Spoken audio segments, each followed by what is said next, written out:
What if we told you that your relationship with money is not just about numbers, but deeply rooted in your psychology? Welcome to a fascinating exploration of the human mind, where we unravel the intricate connection between psychology and money. We often perceive money as a purely economic tool, but it is so much more than that. It's a psychological construct that can inspire, intimidate, liberate, and even confine us. Your relationship with money is deeply personal and complex. It's influenced by your upbringing, experiences, values, and beliefs. And these factors don't just determine how you earn, spend, save, or invest money. They shape your financial behaviors and decisions, influencing your financial health and ultimately your financial future. Take a moment to reflect. Do you find yourself constantly worrying about money even when you have enough, or perhaps you find it difficult to save, always living in the now without considering the future? Maybe you're a risk taker, willing to gamble for the chance of a higher return. These are all manifestations of your money psychology. Indeed, our attitudes towards money can lead to financial behaviors that make or break our financial health. For instance, an individual with a fear-based money mindset might avoid taking necessary financial risks, missing out on potentially rewarding investment opportunities. On the other hand, someone with an overly optimistic money mindset might make hasty, high-risk decisions that could lead to substantial financial loss. The concept of money psychology is not just about identifying these behaviors, but understanding why they occur. It's about uncovering the deep-seated beliefs and attitudes that drive our financial decisions. And by understanding these, we can begin to make conscious, informed choices that align with our financial goals and aspirations. As we delve deeper into this topic, remember this: understanding your money psychology can be the key to improving your financial future. It's not just about what you do with your money, but why you do it. It's about knowing yourself, your motivations, and your fears. It's about taking control of your financial destiny. So let's embark on this journey of self-discovery and financial empowerment. Consider John, a successful businessman who, despite his wealth, constantly fears running out of money. This is a classic example of what we call the scarcity mindset. John's situation may seem paradoxical. He's achieved financial success, yet he lives in constant fear of losing it all. This fear doesn't stem from his current circumstances, but from a deeply ingrained belief that there will never be enough. It's a mindset often rooted in childhood experiences or early life struggles that continue to influence attitudes and behaviors, even in the face of objective financial stability. Let's dig a little deeper into John's case. Imagine growing up in a household where money was always tight. Every dollar had to be stretched to the limit, and the fear of not having enough was a constant companion. This early experience can shape a person's perception of money. It's like seeing the world through scarcity-tinted glasses. Now, fast forward to John's adult life. He's climbed the corporate ladder, built a successful business, and achieved financial security. But despite the evidence to the contrary, his scarcity mindset persists. This mindset manifests in harmful financial behaviors like hoarding money or practicing extreme frugality. John might have a healthy bank balance, but he's never comfortable spending it. He's always waiting for the other shoe to drop, for the tide to turn, for his luck to run out. He may pass up valuable investment opportunities out of fear they might fail. He might forego experiences and opportunities to enrich his life because they cost money. In essence, this scarcity mindset keeps John locked in a self-perpetuating cycle of fear and deprivation, preventing him from fully realizing his financial potential. It's like he's built a fortress around his wealth, but instead of keeping threats out, it's keeping him in, limiting his financial growth and personal enjoyment of his wealth. It's important to note that it's not inherently wrong to be cautious with money. In fact, careful financial management is crucial for long-term financial health. But there's a significant difference between being financially cautious and being controlled by fear of scarcity. The scarcity mindset can also affect more than just your financial decisions. It can bleed into other areas of life too. It can cause you to view time, opportunities, even relationships through a lens of scarcity. It can make you feel like you're always running out of time, like opportunities are always slipping away, like you're always one step behind. John's case shows us how the fear of not having enough can actually prevent us from making sound financial decisions. It shows us the power of our mindset and how it can either help us grow our wealth or keep us stuck in a cycle of fear and deprivation. It illustrates the importance of understanding and addressing our deep-seated beliefs about money so we can break free from the scarcity mindset and embrace a healthier, more abundant approach to personal finance. On the other hand, meet Sarah, a businesswoman who believes that there's always more than enough to go around. Sarah embodies the essence of the abundance mindset, a perspective that sees opportunities instead of limitations, potential instead of pitfalls. Sarah's story begins with her journey as an entrepreneur. She started her own business in her mid-30s, but unlike many others, she didn't see it as a risky venture. Instead, she viewed it as an avenue for growth, an opportunity to create and contribute. She believed that there's always room at the top because the sky, as they say, is the limit. In Sarah's world, money is not a scarce resource that needs to be hoarded. It is instead a tool that can be used to build, develop, and give back. This belief has led her to make wise investments, not just in her own business, but in other promising ventures as well. She understands that money, like energy, needs to flow, to be put to work, to create more of itself.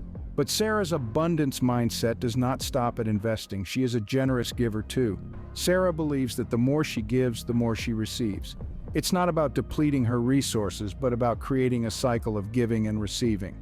This cycle, she believes, is what keeps the flow of abundance going. This belief has also fostered a healthy relationship with money. She doesn't obsess over it, nor does she fear losing it. She appreciates its value, but she doesn't let it control her life. For Sarah, money is not the end goal, but a means to an end. It is a tool that allows her to live her life on her own terms, to achieve her dreams, and to help others achieve theirs. However, let's be clear. The abundance mindset is not about being naive or reckless. It's not about spending without thought or investing without due diligence. It's about seeing the possibilities, taking calculated risks, and trusting in the process. It's about believing that there's enough for everyone and that success does not have to come at the expense of others. Sarah's approach to money, her abundance mindset, has played a significant role in her financial success. But more than that, it has brought her peace of mind, joy, and fulfillment. It has allowed her to live a life of purpose and meaning, a life that is rich in more ways than one. Sarah's story is a clear example of how positive beliefs about money can lead to financial success. It tells us that our mindset, our beliefs, our attitudes towards money can shape our financial behaviors and ultimately our financial outcomes. So think about it. What's your money mindset? Is it one of scarcity or abundance? Because remember, the choice is and always will be yours. Did you know that our unconscious beliefs or money scripts play a large role in our financial behaviors? Let's dive deeper into this fascinating concept. Money scripts are typically ingrained in us from a young age, often shaped by family attitudes, societal norms, and personal experiences. They are the subconscious thoughts that we have about money, acting as the lens through which we view all things financial. Think of them as the screenplay for your financial life. They direct your actions, your decisions, your successes, and your failures. They're like the director in the background, subtly influencing the scenes of your economic reality. Money scripts can be both beneficial and detrimental. Positive scripts might lead to sound financial decisions, such as saving for retirement or investing wisely. They might encourage you to see money as a tool for achieving your goals and living a fulfilling life. On the flip side, negative money scripts can lead to harmful financial behaviors. These might include overspending, excessive risk-taking, or avoiding financial decisions entirely out of fear. Perhaps you've heard the phrase, "money is the root of all evil." That's a money script, and it's one that can lead to a lot of financial stress and anxiety. But here's the good news. Once we identify and understand our money scripts, we can start to rewrite them. We can challenge the negative beliefs that hold us back and reinforce the positive ones that propel us forward. For example, if you find yourself constantly worried about not having enough money, you might be operating under a scarcity script. By recognizing this, you can start to shift your mindset towards abundance, realizing that there are always opportunities to create and grow wealth. And if you're stuck in a cycle of overspending, it might be time to examine whether you're using money to compensate for other areas where you feel lacking. By addressing these underlying issues, you can start to reshape your financial behaviors and make more conscious, intentional decisions. By identifying and understanding your own money scripts, you can start to reshape your financial behaviors and decisions. So what's your money script? It's time to take a closer look. Let's explore how emotions can cloud our judgment when it comes to money. It's a fascinating aspect of our relationship with money, isn't it? How something seemingly cold, hard, and rational like finance can be so deeply intertwined with our warm, soft, and often irrational emotions. Fear, greed, guilt, pride. These are just a few of the emotions that can sneak into our financial decision-making processes, often without us even realizing it. Imagine this. You're watching the stock market, and you see a particular stock skyrocketing. Greed kicks in, and you want a piece of the action. So you buy in, only for the stock to plummet soon after. Or perhaps you're on the other side of the spectrum. You've made some losses in the past, and now fear has you paralyzed, unable to take any financial risks at all. Then there's guilt, an emotion that can lead us to make financial decisions that might not be in our best interest. Maybe you feel guilty about spending money on yourself, so you constantly give to others, even if it means jeopardizing your own financial health. Or perhaps pride is your downfall. You can't bear the thought of others seeing you struggle, so you live beyond your means to keep up appearances. These scenarios may sound all too familiar, and that's because our emotions often drive our financial behaviors. They can lead us to make impulsive decisions, to take unnecessary risks, or to avoid risks altogether. So how do we manage these emotions for better financial outcomes? The first step is awareness. Recognize that your emotions can and do influence your financial decisions. This might involve some tough self-reflection, but it's a critical step towards gaining control over your financial life. Next, practice emotional regulation. This means learning to manage your emotions rather than letting them manage you. It might mean taking a step back when you're feeling particularly emotional, giving yourself time to cool down before making any big financial decisions. It's also helpful to have a clear financial plan. This can serve as a rational guide that can help you navigate through the emotional highs and lows. When fear or greed kicks in, you can refer back to your plan and make decisions based on that, rather than on your fleeting emotions. Lastly, don't be afraid to seek help. A financial advisor can provide objective advice and help you make rational decisions. Additionally, a therapist or counselor can help you explore your emotional relationship with money and provide strategies to manage these emotions. Remember, mastering your emotions can be a powerful tool in achieving financial success. It's not about eliminating emotions from the equation entirely, but rather understanding and managing them so they serve you rather than hinder you. And with that understanding comes the power to make better, more informed financial decisions, leading to a more secure and prosperous financial future. So, what have we learned about the psychology of money?